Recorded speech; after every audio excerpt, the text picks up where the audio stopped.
And welcome back, everybody, to the Podcaster Nation.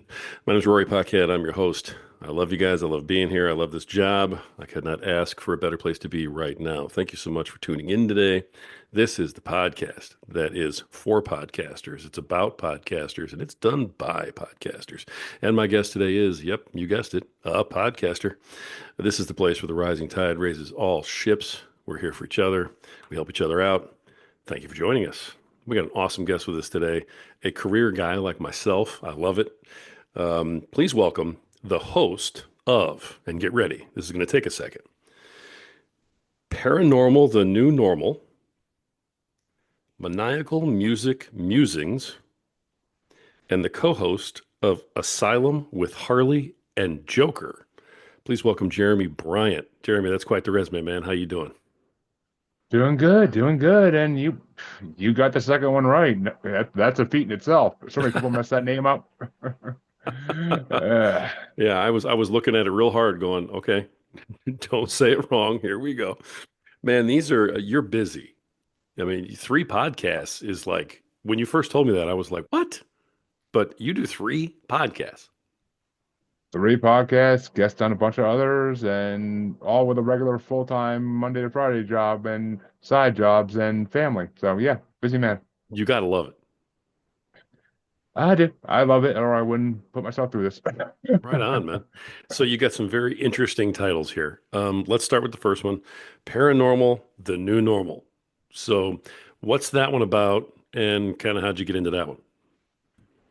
Well, I started off on another podcast originally that I am no longer a part of, that I don't like to even talk about much. But the members of all of my co-hosts on that podcast were like, "You need to do your own show as well, and like do something you love." And I'm thinking to myself, like, what do I love that people actually would want to hear me possibly talk about a little bit? And I was like, all right, you know what? I'm like, I've been into the paranormal since I was a kid. It waned. It came back throughout the years, like everything else does. But listening to paranormal podcasts got me back into it, like in 16, 17, around there somewhere. And I was like, all right, you know what? Let's do paranormal. But I'm not gonna do what other hosts do. I'm not just gonna have it be just me or me and a co-host talking for hours on end about random topics. I actually tried that at one point. Didn't it lasted a couple of years, then we ran out of topics. But I decided, I'm like, I'm gonna make this an interview show. It's gonna be all about the guests. It's not gonna be about me. I will not let it be about me for the most part. It gets into me once in a while, but it's rarely about me. I never do solo episodes because even though I've contemplated that, but it's might be coming. I don't know. We'll see.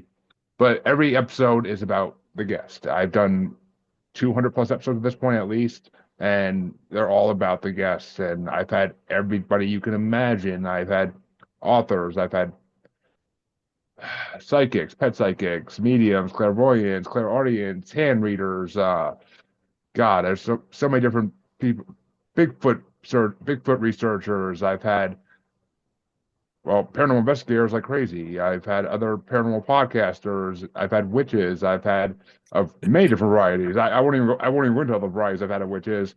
Wow. I had a former porn star who was into spectrophilia, which for those who don't know, that's intercourse with a spirit. So I have had a monotony of multiple guests that are amazing. They're all amazing. I've only had one or two I ever regretted, and they're all amazing guests. I mean, it's just, I love it. I love it. I love telling people stories and letting them speak in their own words and just provoking them with the questions that other podcasters won't. So is this just something that you're personally interested in, a lot? Is that kind of what drove it to get you into this particular subject matter? It's what got me into it, but my mission, I mean, I always say when I start the show, welcome to Paranormal the New Normal, the show where we try to make the world seem more normal. And the fact of the matter is, we never have done that. The world is not meant to be a normal place. And I want to open those doors to explore places that shouldn't be explored, maybe, or places that are just starting to get explored. The government admitting UFOs finally, the government trying to hide Bigfoot when there's so much evidence to the contrary, and so many more topics. I mean, the list can go on and on. There are so many topics we talk about, cult members and everything, cult members, conspiracies, and everything else. I mean, Hmm. Okay. What types of conspiracies? You talking government conspiracies and things like that, or Oh, I mean, government conspiracies and just societal conspiracies, I say even, and like Mandela effect type stuff. That's not really government, but it has something to do with society. It has something to do with us, people. And I well, mean, yeah, of course, I've done episodes too about the government conspiracies everybody loves. Fake moon landing never happened. Hollow Earth. We touch on flat Earth sometimes, but I try to avoid it because I think it's the stupidest thing in the world. But and I mean UFOs, the alien conspiracy is one of the biggest things I've talked about with guests. The uh, Bigfoot conspiracy is government, so yeah, I guess you could put that in there. I mean, I do bracket specials in my show. It started off with paranormal topic brackets. It eventually got to horror movie brackets now that we do every couple of months because you gotta have time to watch 30 something movies. But we do horror movie brackets now because I found that the paranormal and horror movies kind of cross over and people love it. So why not throw those specials in there to get a little more traction?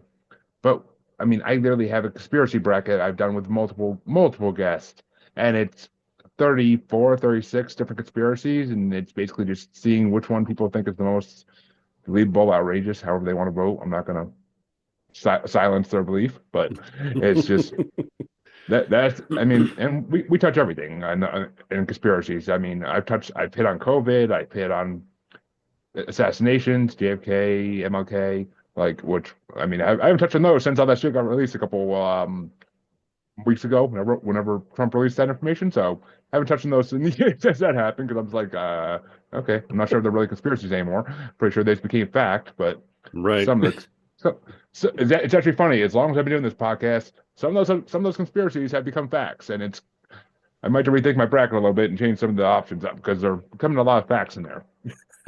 Right. I see those memes all the time. Conspiracy theorists, like 326, deniers zero, type of thing. They are every day becoming more and more truth. So I know exactly what you're talking about. You keep saying brackets, and for folks who don't know how you're doing that, explain what brackets are to people in terms of how you are categorizing your episodes and your topics.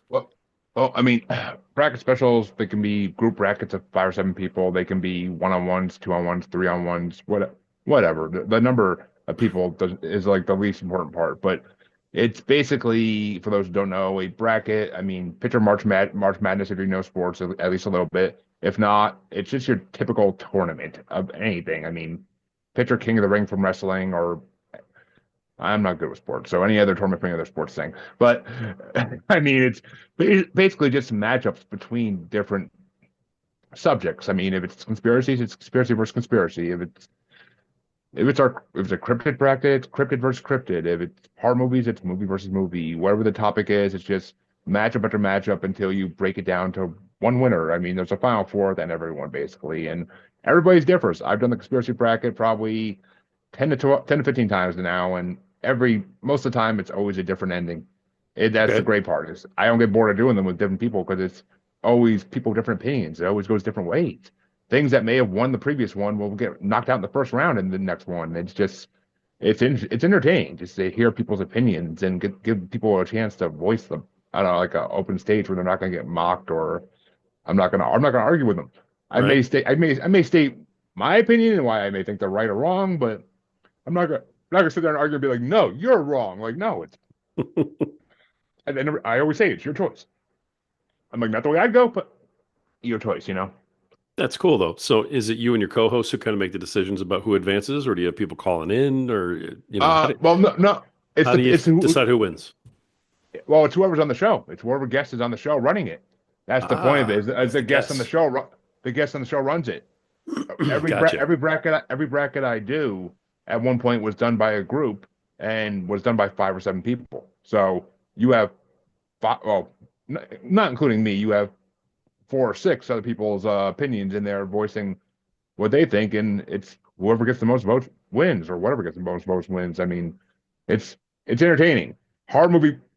The most popular one I've ever done is probably the Rotten Tomatoes top 32 horror movies bracket, and there's a lot of differing opinions in horror movies. I will say that I didn't even like horror movies before I started this podcast. Really, I started watching them for another podcast, and then I slowly got into them, and I now have hundreds of brackets for horror movies, and We have enough to keep us going until I freaking die, probably. If Do you not have a, after. go ahead. If not after, my spirit may come back and host brackets. Who the hell knows? Well, I mean, you certainly are coming in contact with enough people that if it does come back, someone should be able to find you. 100%. So I think you'd be in good shape.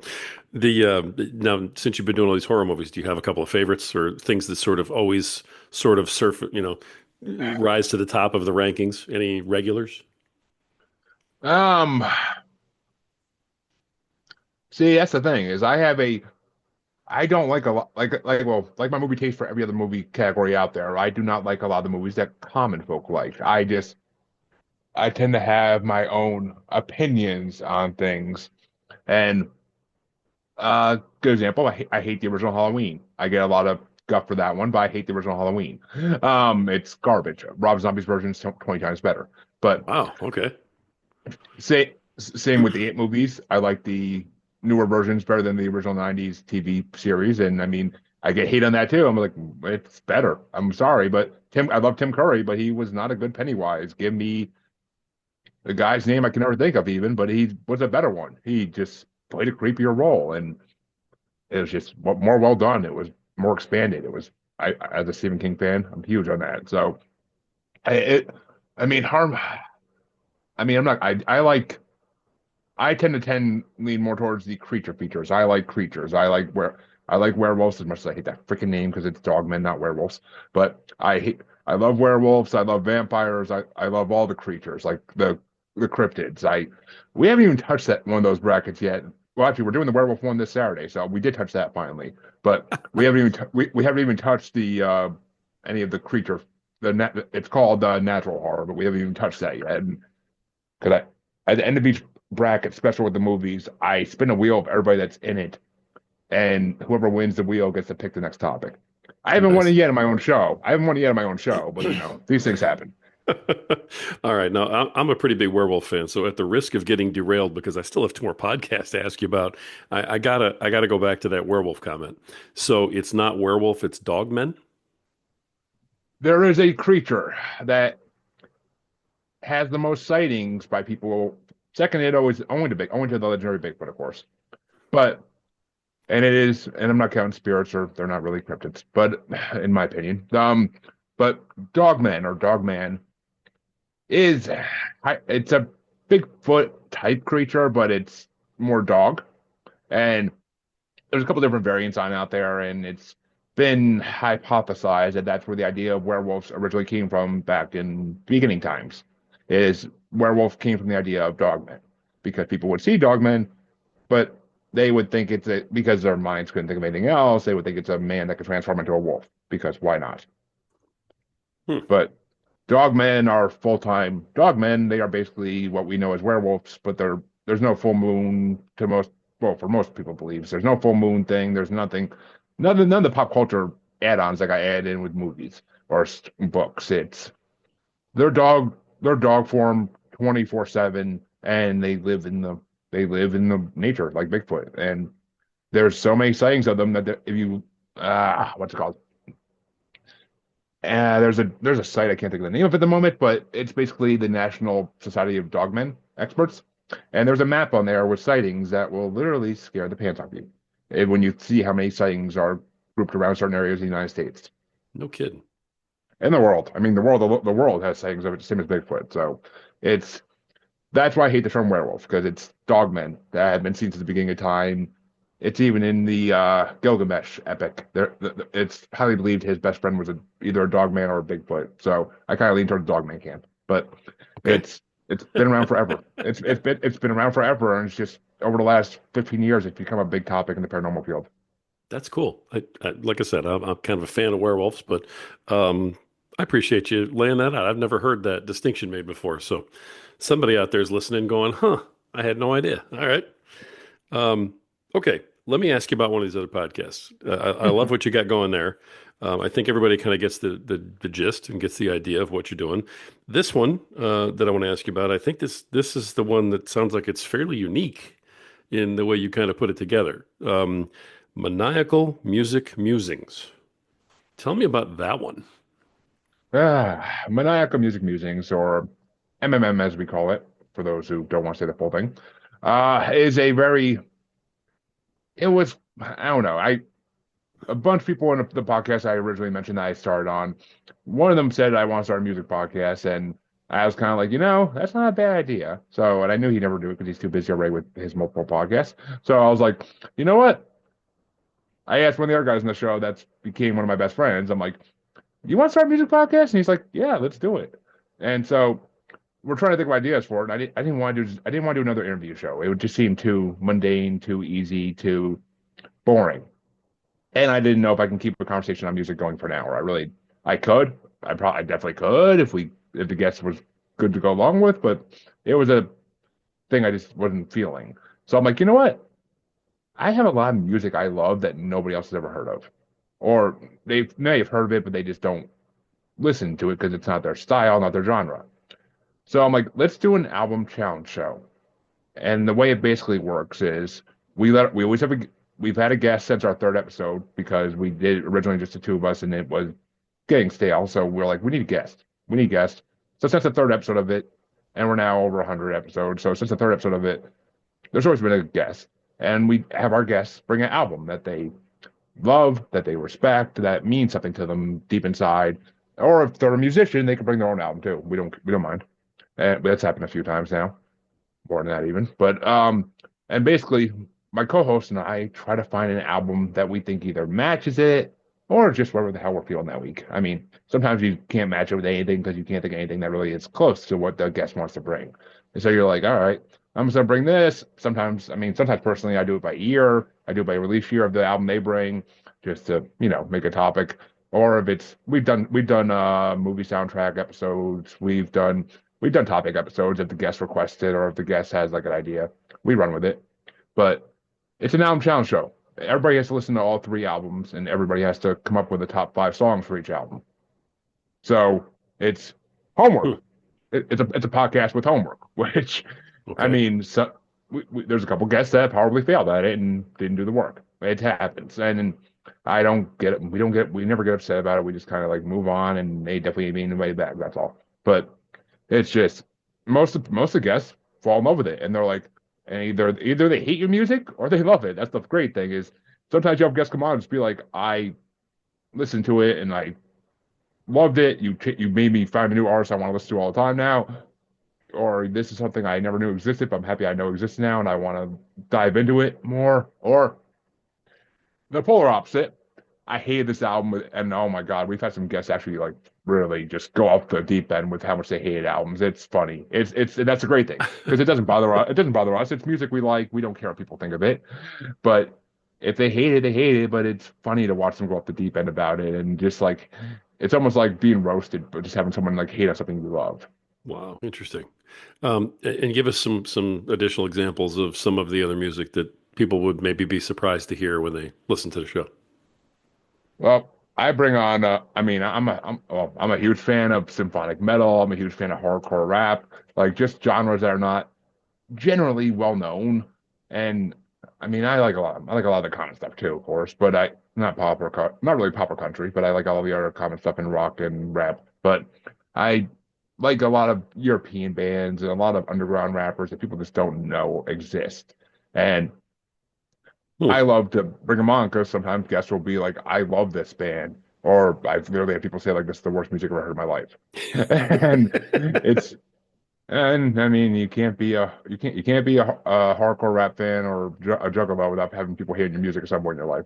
So Wow. I'm used to it, and I mean I'm on my second co-host now. I had to switch co-hosts back a couple months ago due to circumstances beyond either of our control. So I had to switch co-host, and I now have a female co-host that's a friend of mine, and it's it's different now. It brings a feminine energy to the podcast that wasn't there before, unless the guest was female. So it's great. It actually is working out really well, and we're doing the same thing. We shout out to the original co-host all the time, and hopefully one day he can come back. But until then, the show continues on, and I mean we're booked out to April at this point. So most April's I think got one date left in it that's not full. So we're Wow. people want to come on. I always ask everybody. Before the show we talked about me being on Podmatch, and I mean Anybody I try to get on the show that I try to match with, I make them listen to the show first. Because if you're not going to get the format, if you're not going to do the work, I don't want you on the show. Because what's the point? If you Sure. just want to come on and talk about yourself for an hour, that's not the way the show works. We're there to talk about music, not. I mean, yes, everybody will get their promotion time at the end and beginning, of course, but it's not about you for an hour. It can't be. It's about the music, and there's so much music in this world to explore. Because we literally have people telling us in the beginning, like, "Aren't you going to run out of albums eventually?" And we look at them like, "Are you crazy? Do you know how much music is in this world? Do you know how much music is in this world you probably never even heard? You probably only heard less than 10% of the music that exists." So, no, I mean, I personally, after 100 something episodes, I haven't even come close to running out of music. Right.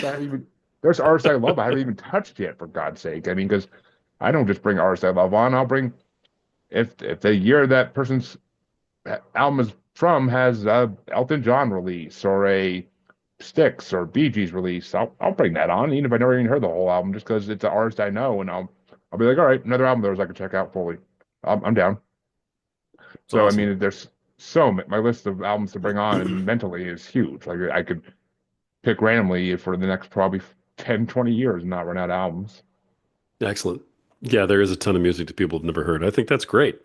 Now, how do you find this? Do you just go out and mine for it till till it pops up, or do you frequent? I mean, are these unknown artists that like people haven't heard about before? Or are you finding them on the internet someplace? I'm just curious Um, how you come about this. yeah, I mean it's mainly been internet research. I mean, just Apple Music used when I used Apple Music, it used to be the whole on iTunes. Oh, you may like this artist if you listen to this artist, and yeah, sometimes I would like that artist. And I mean, Spotify does the same thing. They also have like, if you like this artist, you might like these similar artists. And there's been some, I mean, it's also been people introducing me to bands over the years that like coworkers and whatnot, just saying like, hey, check out this band. And my coworker just did it like a month or two ago. He introduced me to a band, and now I got two albums that they put out that I want to bring in the show at some point. So like, or just, Spotify. I can literally go through like, if I find a band I like, I'll look through all the artists that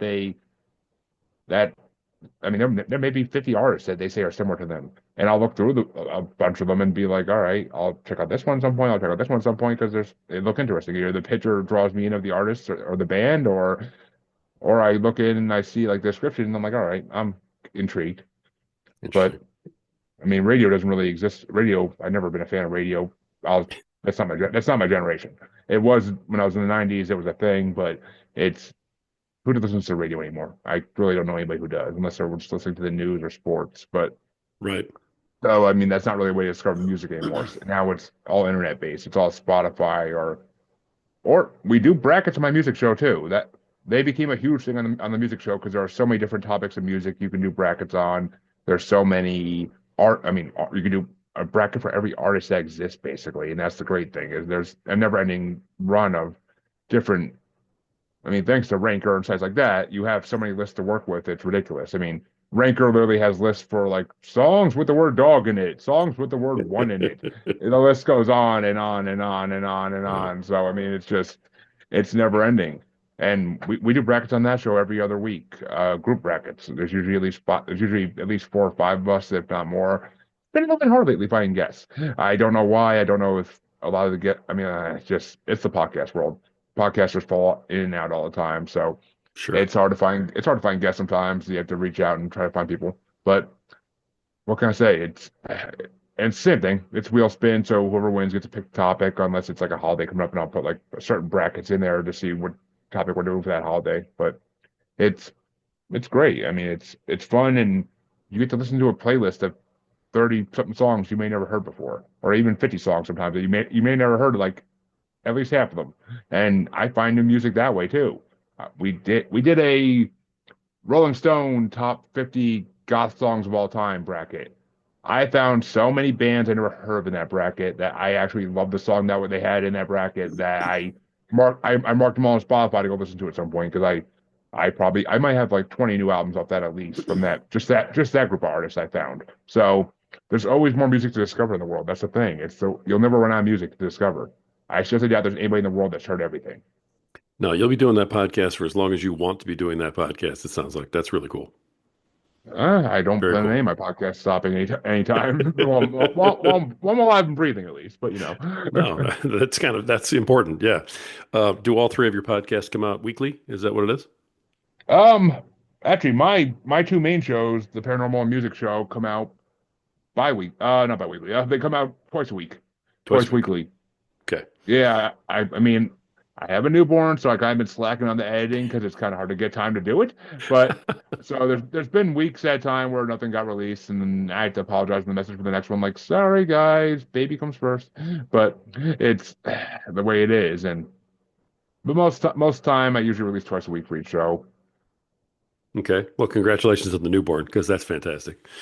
Thank you. That's neat, man. I remember those days, long, long, long time ago, decades ago, when I had newborns. But that's super cool. How many kids you got? Three now. Okay, I saw some of your stuff on Facebook, so this wasn't your first one, but that's No, really cool. Congratulations. thank you. All right, so we got one more podcast to touch on here, and you're the co-host of Asylum with Harley and Joker.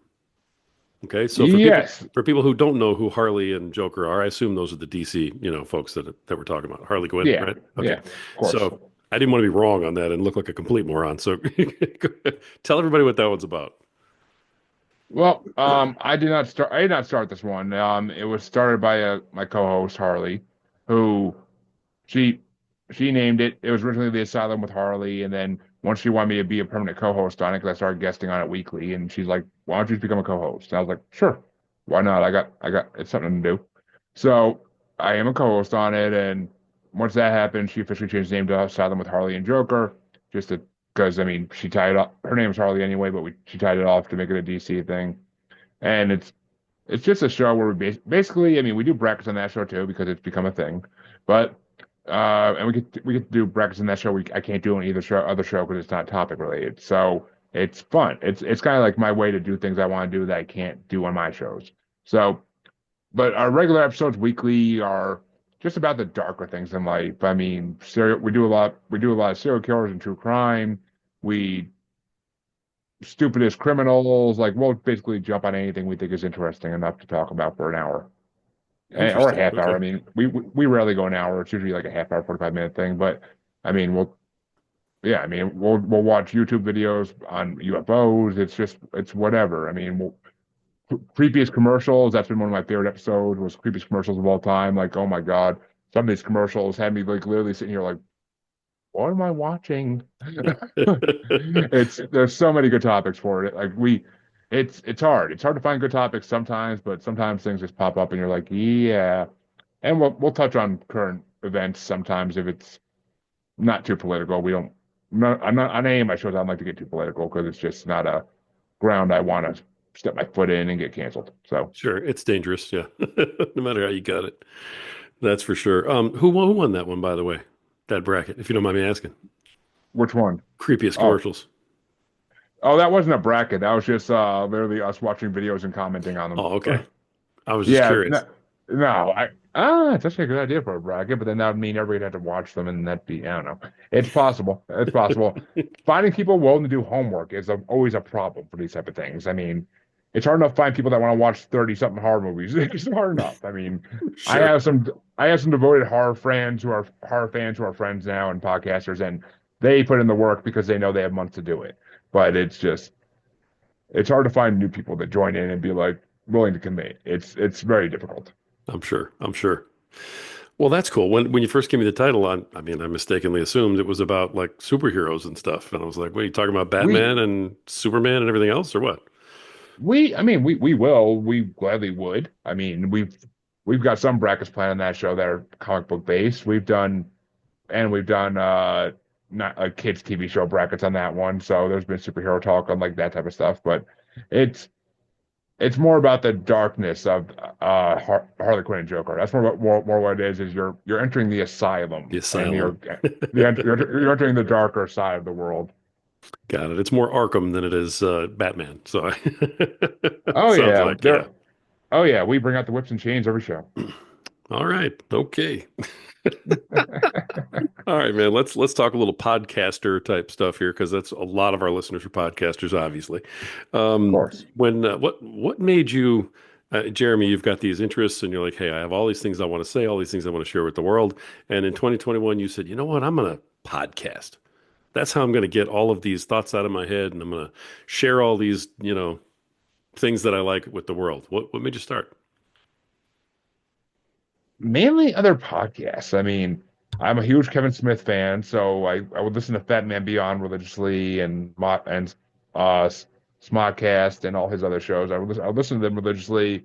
I would listen to my paranormal podcast, my creepy true crime podcast, and a bunch of other stuff. And I would just like it seemed like a fun time. Like especially the Kevin Smith one really would it's like talking to somebody else on a show and just cutting the shit basically and letting it go anywhere down whatever wormholes you want to go down. Kind of, it seemed like fun. And when I saw a group, I was in a watching a bracket group on Facebook, and where he would put up like nightly polls between like whatever the topic was, and he eventually posted that he was looking for people to join a podcast, and I was like, you know what, that could be fun as hell. I mean, because the tournament, I like doing them on his page, so why not go on a podcast weekly and do it? Like, it sounds like fun. And I just was able to do it. I was just able to put myself out there and say, I'm interested. And I've been told so many times I have the personality that's meant for podcasting. I will say the things that other people are afraid to say on open air. I I've lost friends. I've lost podcasters I work with because I've said something that might piss them off a little bit. But Hmm, at the end of the day, obviously they weren't real friends anyway if they care that much about me saying something stupid. So it's not there's like that. Yeah. not like I'm going out there and being the worst person ever in the world. So When you got started, now do you do all this local, like, in your studio type thing, or do you do everything online?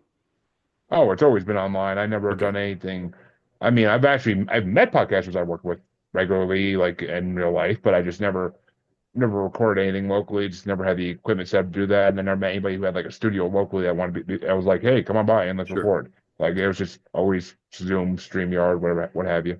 So when you got started, yeah, did you just like do some basic stuff, just use your phone, your laptop, or did you go buy a bunch of, highfalutin podcast stuff? No, I never really spent money on equipment other than a headset here and there. But it's, I mean, yeah, I originally started on my phone because back then it was before it was Spotify for podcasters, it was Anchor, and Yeah, I started on my phone with that, and we realized the host of the show who edited it realized the quality audio quality was just garbage. So I started using my laptop and bought a headset, and everybody pretty much soon copied me on that, and eventually audio got 10 times better. So we're like, all right, this is how we do it. And with a laptop, it's easier. You don't got to hold anything the whole freaking time. It's not annoying. So I I've been using the same laptop since 2022 for it, and just going on and on, and went from doing audio only on Anchor to eventually realizing it's better when you can see each other and see reactions to things people say. yeah, And I've been doing video podcasts since 22. So nice. Okay, you put them out on like YouTube and stuff like that then too. oh yeah, I mean if you go to the YouTube pages for either of my shows, it's every episode we ever done is on YouTube. It's the only Excellent. place. It's the only place to find every episode of both my shows because I had to switch podcast providers at one point basically, and I lost everything that was already released on podcast form. Ooh, ouch. That had to hurt, man. I'm sorry. Yeah, and I don't save the audio files, so once I release them, so I would have to convert I saved the video files. I would have to go back and convert every video to audio to get it to it'd be a pain in the Oh yeah, everything to freaking hours of my life I would never get back I don't have to spend. So right. it's I've always been uploading to YouTube though since a few months in on my own show. So anybody who wants to see my stuff, go to YouTube. The video every video I've ever put out is on there. Good or Nice. bad, it's all there. The good, the bad, and the ugly. That's awesome. Okay. So we talked briefly about monetizing, and you mentioned to me that you hadn't really had a chance to do that. Are you open to that kind of thing in case somebody's listening to this and wants to maybe, partner up with you? Yeah, I am of course 100% down to monetizing. I products, I mean everything else. I just don't. My biggest problem is my theory's always been who would want stuff with my podcast names on it. Like I don't see it like moving. I see it sitting on like in boxes getting dusty basically, and it could that could be me kicking myself for no reason, but it's just That's the way my mind works. Like I would want to see a need for it and a want for it before I could actually, because I definitely don't have extra funds being a family man to just go throwing around at things. Right. So Yeah, for sure. I'm, I mean, I did just join a new network, and hopefully, if things start working out with them doing it and them covering the costs of whatnot, then maybe if they want to merchandise my show, then that's fine. I'll take my little cut of the revenue, whatever. But it's just not it's not a road I ever wanted to explore because I've seen other podcasters do it and not sell anything. For sure. I hear you. Okay, man. All right. So I always ask everybody a corny question. You've got three podcasts, so you've got all kinds of things to draw from here. But the question is really simple. It's within your world of podcasting and what you do here. What is the thing you love the most about doing your podcasts, and what is the thing that you just despise, that you hate the most about doing your podcast?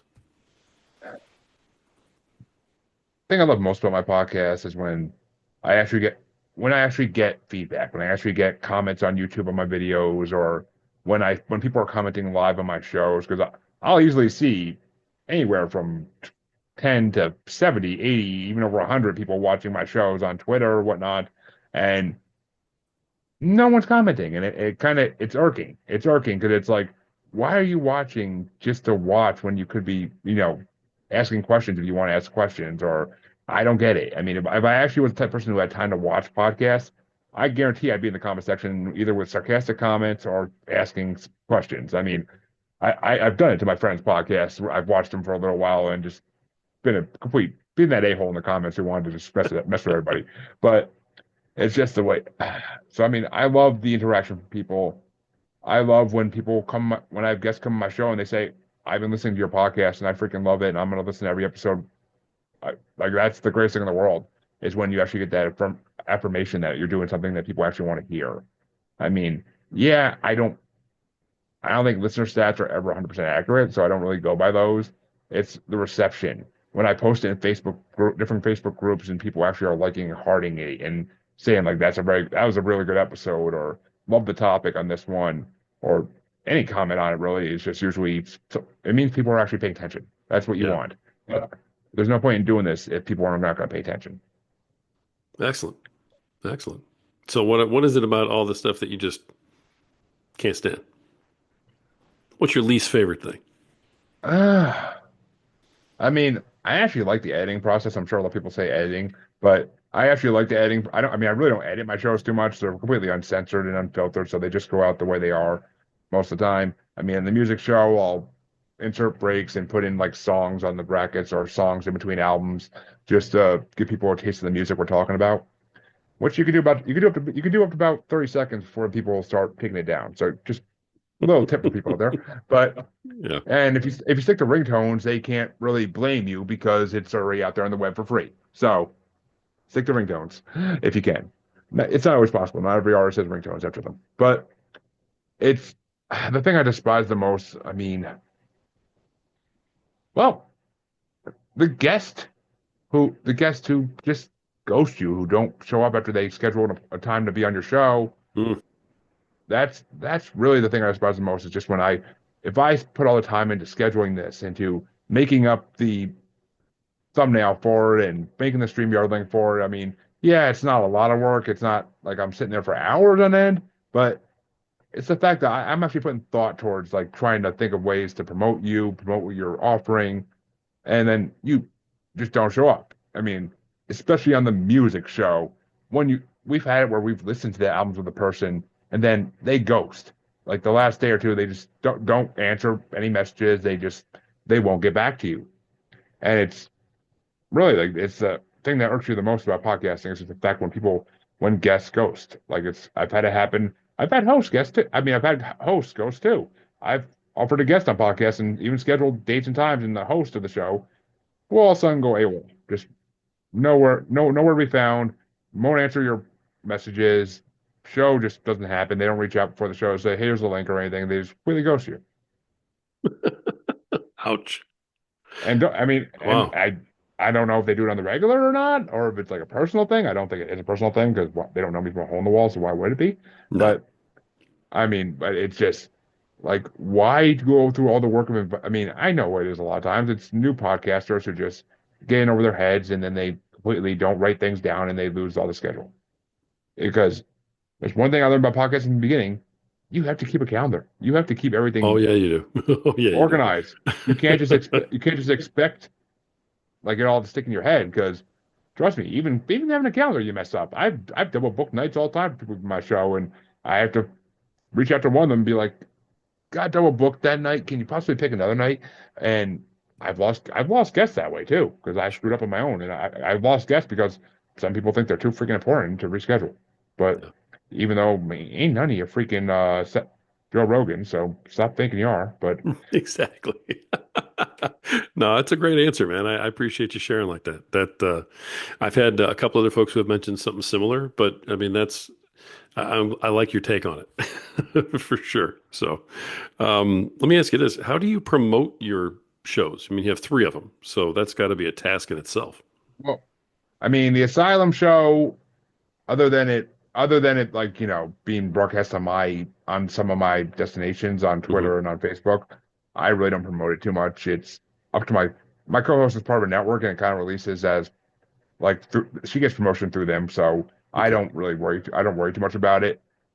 And I mean, and I don't really want to promote it too much because it's kind of like my be free show where I could be me and not to worry about it.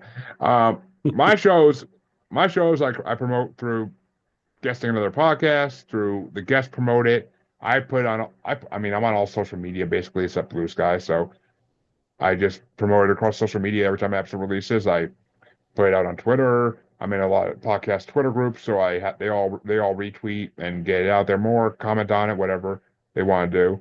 And I've shared across multiple Facebook groups. I found a lot of paranormal Facebook groups where they love when I share out my shows. So, and the music one, there's less places to do that so far, but I promote it where I can, and a lot of times the fans of our music show are guests. They become fans once they're guests, they become a fan of it, and they if they're actual music lovers, they become a fan of it. If Yeah. they're not really into music and they're just guesting the guest, then yeah, it's whatever it is. But if they're actually fans or musicians, a lot of them become lifelong listeners because they'll come on my live, they'll come on live, they'll come on comment and be like talking to us about the music that we're listening to and whatnot, and maybe a little self promotion as well. But I don't hate on that. It is what it is. Right. Absolutely. Is there one particular, promotion or platform or, thing that you do that you have found is the most effective out of all those things that you do? I used to think it was Facebook. I used to.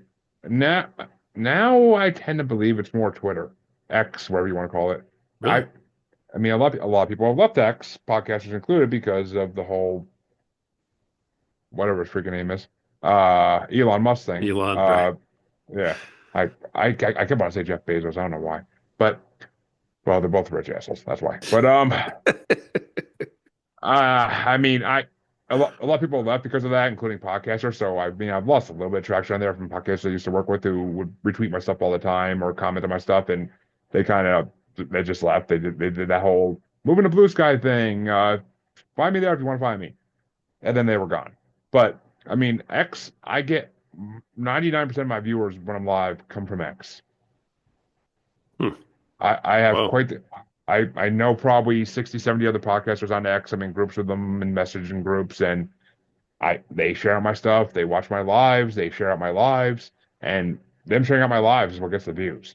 I mean, it just people watch I could easily have 100 I've had 120, 130 people watching one live and that's incredible. It doesn't happen all the time. When it does happen, I'm always completely amazed and mystified. Like that self-doubt, like why do people want to watch me? Like what?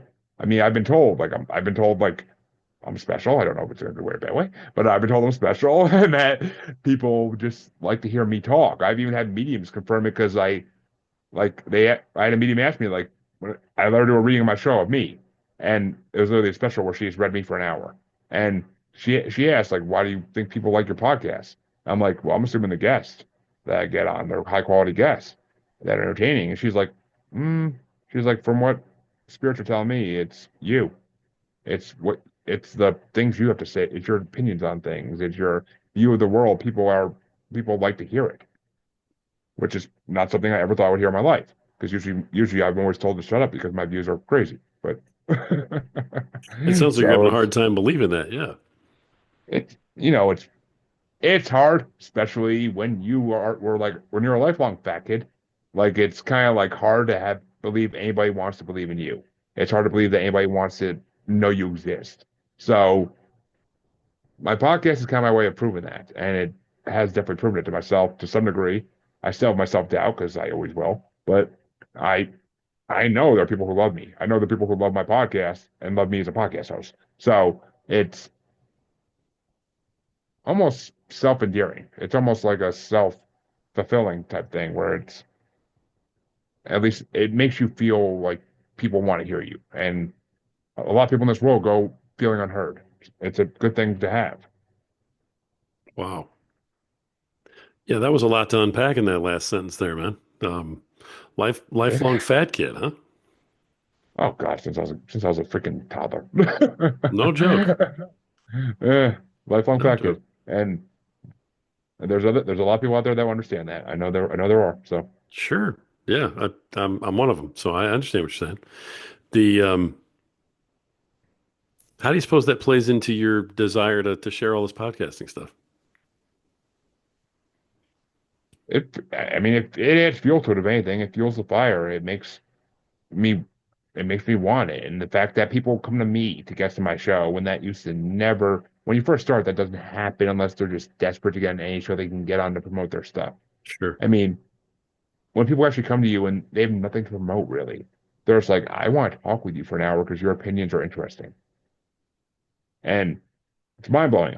I've had guests. I have a guest coming up in a couple weeks who was on my show, and we had such a good conversation that he immediately agreed to come on for a second time, and he wanted to get it done like within a month because he wanted to continue the conversation we were having.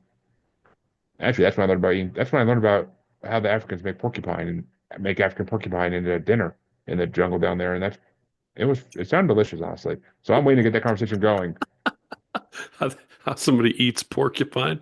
I imagine that would be tough to do. Yeah, but Um, this was I forget exactly what he is, but he lived in it in the Congo jungle for a while with a tribe down there that lives in the jungle off the land as part of a learning to well he's a medium or somewhere along those lines, and he basically was learning how they communicate with nature and how they it was like I forget what they call it, but he did it for a few months of his life, and we ended up talking about food they eat down there, and that became like a half-hour conversation because I am a foodie, of course, got being a lifelong fat kid, and hearing about how they cook porcupine, I kind of want to try porcupine now. I mean, it's African porcupine, it's not the same thing as American porcupine, but still, I kind of want to try it. wow. You know, I can't keep talking about the porcupine, or we're gonna go so far off the rails we'll never get it back. But now I'm sitting here going, how the heck do you cook a porcupine? But we'll have to have that conversation later or after the fact or something. But that's the kind of fascinating stuff that just seems to kind of percolate around you, man. I mean, that's probably why these podcasts are successful and why people are wanting to be on your show and why you're booked out through April for crying out loud.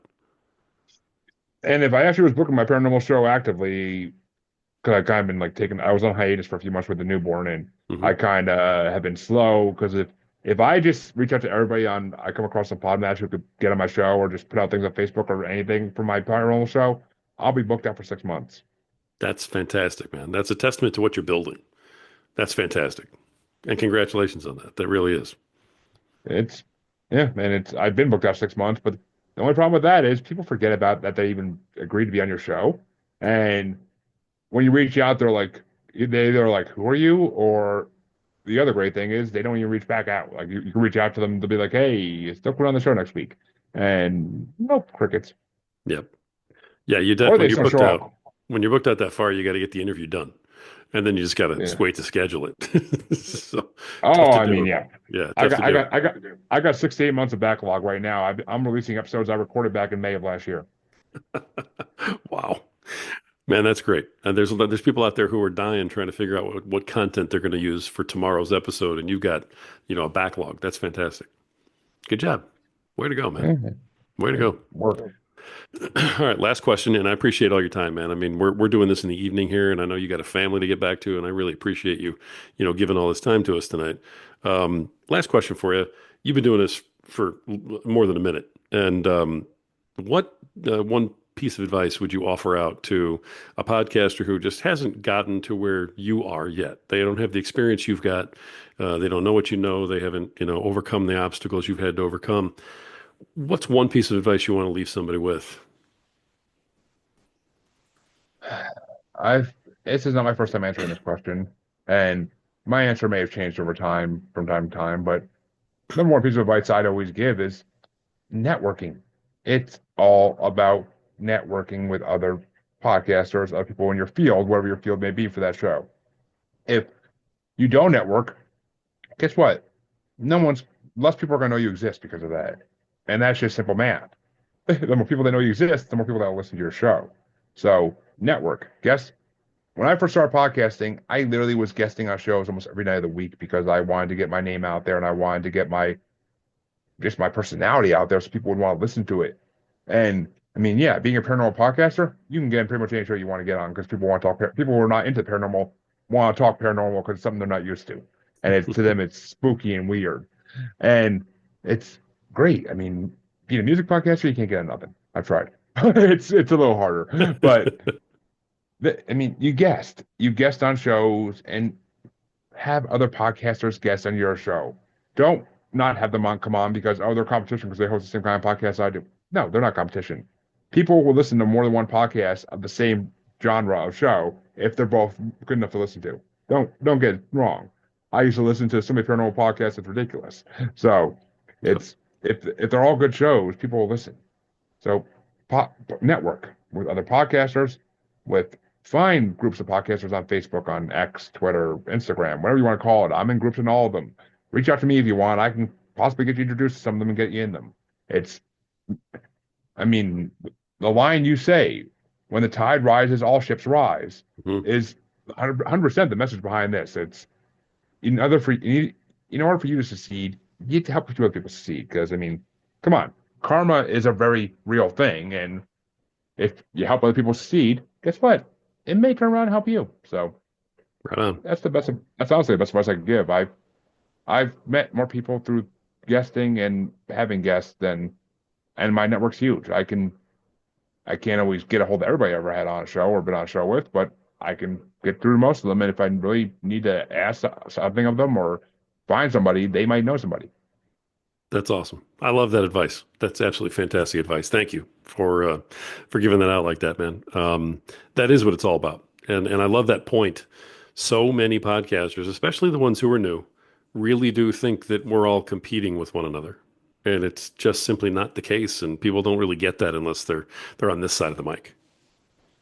The only person you're competing against really are the big networks like Parcast and the networks that have all the employees to do all the fancy Oh, sure. editing and fancy release and marketing. That's your only real competition because they're the ones they're not really podcasters. They're just personalities that get hired to do shows. Yeah, they're It's productions. the productions. The Yeah. productions. I mean, I love Parcast shows. I listened to them for a long time, but at the end of the day, they are our productions and they sound too clean almost. It's creepy how clean they sound without any real errors or it's too perfect. It's too perfect. I love them, but they were too perfect and the content was entertaining. It's the only reason I watched listen to them. But I mean, people want and that's the other thing. People want to hear real humans. They don't want you to be a fake you. They don't want you don't have to support everything that people support in the world. You don't have to agree with everybody that's on your show. Feel free to disagree. Feel free to argue. I mean, feel free to agree to disagree. You don't have to be rude about it, but just feel free to agree to disagree. This is why I said what I said. I'm not going to argue anymore about it. But I mean, that makes good content. If you agree with everything somebody says, that's not good content. That's just okay. Then this person's just talking to this person for no reason, just to talk to them. Right. Yeah. So I No, mean, I love that. That's That's perfect. Agree to disagree is something that I grew up with too, and it's like you used to be able to actually do that in this country. You really, really can't anymore. It's pretty hard. oh, I refuse to say what I think about anything on Facebook anymore because it's a crap You'll show. It's a you'll get it's a buried. you'll get buried. And being a podcaster, I don't want to get canceled, so I just keep my mouth shut. There you go. Self-preservation, man. All right, Jeremy. Jeremy, thank you so much. I really do appreciate you being on. Thanks for the advice. Thanks for telling everybody about your shows, and I appreciate the time and the transparency. Thanks for being on, brother. Of course, my pleasure. Awesome. Folks, Jeremy Bryant, host of, I'm going to get these right one more time, Paranormal the New Normal, Maniacal Music Musings, and co-host of Asylum with Harley and Joker. Jeremy Bryant, thank you for being on tonight. Folks, you have had another awesome episode of the Podcaster Nation. This is the place that is for podcasters. It's about podcasters and it's done by podcasters. And like we just mentioned in the show a couple minutes ago, this is the place where the rising tide raises all ships. So keep sailing.